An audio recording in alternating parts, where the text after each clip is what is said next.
Absolutely ठीक है कि सेना को हमने खुली छूट दी है। टैक्टिकल टारगेट तो सेना ही सेलेक्ट करेगी, तो वो तो सेना करती है, और किस टाइम पे वो उसको अटैक करेगी। अब टैक्टिकल बैटल एरिया में अगर कोई टारगेट हो तो लोकल कमांडर डिसाइड करेगा कब अटैक करना है और कैसे करना है, उसमें सरकार नहीं देती। सरकार स्ट्रेटेजिक टारगेट्स की बात करती है कि अगर न्यूक्लियर इस्तेमाल करना है कि नहीं करना, वो बात होती है। आपने जाके कराची पे एयर स्ट्राइक करनी है या नहीं करनी, वो फिर आदेश देगी गवर्नमेंट को। ये सारी की सारी जो चीजें हैं ये क्लियर होनी चाहिए। ये कह देना खुली छूट दी है, ठीक है, खुली छूट का कभी पाबंदी कब थी फौज में? फौज के ऊपर कभी नहीं थी। जब एक बार लड़ाई शुरू हो जाती है फौज पे कभी पाबंदी नहीं लगाई जाती। तो ये बात अब क्लियर है कि हमारे को खुशी है कि पूरी की पूरी आजादी दी है, बहुत अच्छी बात है, और इससे फौज का मनोबल बढ़ता है। बात यह है कि ये मैसेज क्लियर हो गया है, क्योंकि इस मैसेज से बड़ा लोगों में वो डाउट क्लियर हो रहा था कि इसका मतलब क्या है। इसका सिंपल सा मतलब यह है कि अब गवर्नमेंट ने डिसाइड कर लिया है कि हमने एक्शन पाकिस्तान के साथ लेना है। वो जो ऑब्जेक्टिव है वो अभी भी नहीं बताएंगे, पर मीडिया को नहीं पता चलेगा कि हमारा मेन ऑब्जेक्टिव क्या होगा, पर फौज को जो भी कहा जाएगा, फौज को पूरी छूट है कि अपना टारगेट सेलेक्ट करे, अपना टाइमिंग सेलेक्ट करे और मेथड ऑफ अटैक सेलेक्ट करे। यूनाइटेड नेशंस तो नहीं चाहेगा लड़ाई हो, नहीं तो यूनाइटेड नेशंस ही नहीं रहेगा। तो पहली बार यूनाइटेड नेशंस का कोई खुल के जवाब सा आया है, तो ठीक है, वो तो कहेगा लड़ाई मत करो, आप पीसफुल सोल्यूशन ढूंढिए। पर उसको यूनाइटेड नेशंस को यह पता होना चाहिए कि कई जगह पे पीसफुल सोल्यूशन के बाद बात उनके पास आई है, पानी सिर से निकल चुका है, तो उसमें अब ये पीसफुल सोल्यूशन वगैरह का चांस नील के बराबर है। आपको ये या तो उनको क्लियर यूनाइटेड नेशंस की इंस्ट्रक्शन होनी चाहिए थी कि पाकिस्तान अपने टेररिज्म बंद करे, बात वहां पे आती है। बात वो आई गई कर दी, ऊपर से कर दी, ताकि लोगों का ध्यान विस्तृत हो जाए, केंद्रित ना रहे। बात सारी ये है, यूनाइटेड नेशंस को कहना चाहिए था।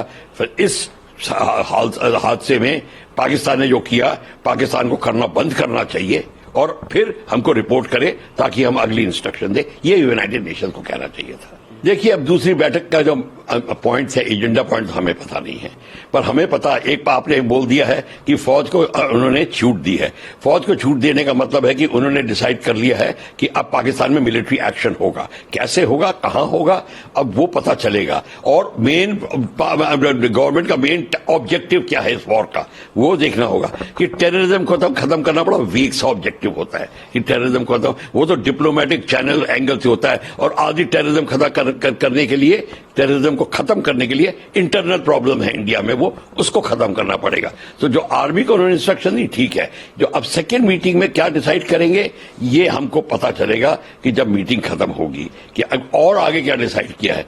या और पर्टिकुलर टारगेट्स की डिसाइड करेंगे, क्या स्ट्रेटेजिक वैल्यू के टारगेट डिसाइड करेंगे, न्यूक्लियर वेपन यूज करना है कि नहीं करना उसका डिसाइड करेंगे, या लॉन्ग रेंज मिसाइल्स करनी है, या फिर यह भी डिसाइड करना है कि पाकिस्तान के साथ साथ और कौन सा देश बीच में इन्वॉल्व हो रहा है, वो आपका टारगेट बन जाएगा। लाइक बांग्लादेश, अगर बांग्लादेश डायरेक्टली सप्लाई कर रहा है, उसके शिप्स आ रहे हैं, सप्लाई कर रहे हैं, वो टारगेट बनेंगे। जो रूल्स ऑफ एंगेजमेंट भी अब डिसाइड होगा। गवर्नमेंट की पॉलिसी से ही रूल्स ऑफ एंगेजमेंट बनता है। अगर बांग्लादेश के शिप पे अटैक मत करिए, ये रूल हो, और बांग्लादेश का शिप टैंक सप्लाई कर रहा है, एम्यूनिशन सप्लाई कर रहा है, तो इसका मतलब है डायरेक्ट लॉजिस्टिक्स आर्मी की आ रही है। तो ये छोटी छोटी बातें हैं, ये जो आएंगी ये क्लैरिफाई हो जाती हैं जब आपकी ऊपर की नीति क्लियरली स्पेल आउट हो। तो अब एक क्लियरली स्पेल आउट होगी, ये हमें देखना होगा। तो सेकंड मीटिंग शायद इस बात की है, क्योंकि इंडस वाटर ट्रीटी की जो बात हो रही है वो गवर्नमेंट संभाल रही है। वो ऐसा मामूली सा मुद्दा नहीं है, वो बहुत संगीन मुद्दा है, तो उसको भी संभालेगी, और ये भी होगा। पर हमको ये अब देखना है। देखिए, और मैं आपको बता दूं, अब लड़ाई की जब बात चल रही है, सब कुछ हो रहा है, मीटिंग्स हो रही हैं, अभी तक तैयारी होनी चाहिए सिविल एरिया में। अगर कल हमारे दिल्ली में बॉम्बिंग होती है, क्या होगा? क्या हमने सिविल डिफेंस की एक्सरसाइजेस करी हैं? क्या हमारे सिविल डिफेंस को पता है कि सिविल डिफेंस एक्चुअली होता क्या है?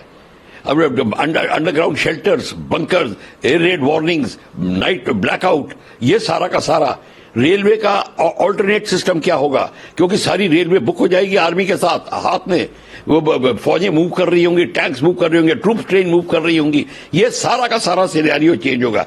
देखिए, ये सिर्फ इतना कह देना कि हाँ जी फौज को कह दिया, ये इससे बात नहीं चलेगी। अगर मिलिट्री एनालिस्ट को बुलाना है तो हम ऐसे एनालाइज करेंगे। अब पॉलिटिकल लैंग्वेज बोलनी है तो हम भी बोलेंगे वेरी गुड, तो वो बात नहीं है। तो ये सिंपल सी चीजें हैं। और दिल्ली के सबसे प्रॉब्लम आएगी, हम न्यूक्लियर करते हैं क्या, हमारे पास nuclear medicinal devices, nuclear shelters, nuclear recovery places है? नहीं है। हमने एक्सरसाइज करी है? नहीं करी है। आप अपने सिविल डिफेंस के हाई ऑफिसर्स को बुला के पूछ लीजिए वो कि सिविल डिफेंस क्या होता है, वो अगर आपको ठीक से बता दे तो मैं मान जाऊं। बिल्कुल पाकिस्तान ने की होगी, पाकिस्तान की पॉलिसी है, अपनी पॉलिसी में चल रहा है, ये अमल है। हमारी डॉक्ट्रिन में लिखा होना चाहिए था कि अगर पाकिस्तान ऐसा करता हम क्या करेंगे, ये पहले से ही होना चाहिए था। पूछने की जरूरत नहीं है, जैसे 1962 में पूछा जा रहा था एयरफोर्स इस्तेमाल करे ना करे ना करे। डॉक्ट्रिनल थिंकिंग नहीं, चिंतन नहीं किया होता, क्योंकि हम लड़ाई की सोचते ही नहीं है। ये चीजें सोच के रखी होनी चाहिए थी, इन पे प्रैक्टिस होनी चाहिए थी। ये बात होती है, किसी ने सोचा नहीं। बिल्कुल वहां फायर कर रहे हैं, आप एक्शन लीजिए। और क्यों नहीं, अगर एक्शन लेने में देरी करी तो पूछा जाएगा देरी क्यों करी। अब एक्चुअली लोकल मिलिट्री कमांडर को ऑलरेडी एसओपी होनी चाहिए थी कि इस स्थिति में आपको ये एक्शन लेना है, बात खत्म। पाकिस्तान करेगा, और मैं पाकिस्तान होऊंगा तो करूंगा, क्योंकि मेरा एम है कि cut India by 1000 cuts, bleed India, तो मैं कर रहा हूं। तो ये पाकिस्तान कर रहा है। हमको किसको दिखाना है कि देखो पाकिस्तान क्या कर रहा है, देखो पाकिस्तान क्या कर रहा है। हमें डायरेक्ट एक्शन लेना है। अब तक तो पीओके लेने की बात शुरू हो गई होती, एटलीस्ट वो जहां से वो आ रहे हैं, जहां से उन्होंने फायरिंग आ रही है, अब उसको लेके स्ट्राइक करिए। अभी 1 घंटे में स्ट्राइक होनी चाहिए, और स्ट्राइक होने के बाद ऑक्यूपाई करिए। मैं रिपीट कर रहा हूं, स्ट्राइक के बाद ऑक्यूपाई करिए, ये मेन चीज है। स्ट्राइक के बाद आप वापस आके नगाड़े बजाने की जरूरत नहीं है, तब बात बनेगी। तो ये हमको करना पड़ेगा।